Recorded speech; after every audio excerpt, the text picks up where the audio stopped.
হ্যাঁ দুইটাতে দিছি, একটাই পাস আসছে আর একটা ফেল আসছে। তাহলে বোঝেন তার মানে এই জায়গায় সমস্যা। আমি বলি যে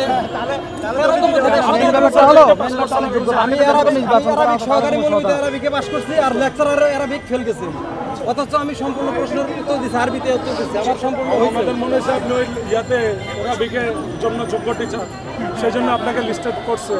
এটার জবাব তো আমরা দিতে পারবো না রাস্তাঘাটে। আপনি যদি এসে মানুষের জন্য রাস্তা বন্ধ করে দেখেন, মানুষ তো আপনার এই প্রশ্নের উত্তর দেবে না। 13তম থেকে 17তম পর্যন্ত নীতিমালা অনুযায়ী ওনাদেরকে যেভাবে পাস করেছে, 18তম মধ্যে আমাদেরকে এইভাবেই পাস করাবে ভাইবাসে। কিন্তু ওনারা আমাদেরকে কোনো ধরনের বিজ্ঞপ্তি ছাড়াই নিয়ম বহির্ভূতভাবে আমাদেরকে 20,000 ক্লাস ফেল করেছে। এটা সম্পূর্ণ অন্যায়, অযৌক্তিক।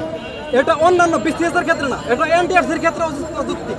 কেননা তারা 13তম থেকে এনটিআরসি নীতিমালা আর অন্যান্য ডিপার্টমেন্টের নীতিমালা সম্পূর্ণ ভিন্ন। ফেল দেয় না সাধারণত, কাগজপত্র ঠিক থাকলে আর দুই একটা প্রশ্ন উত্তর করলে তারা ফেল দেয় না।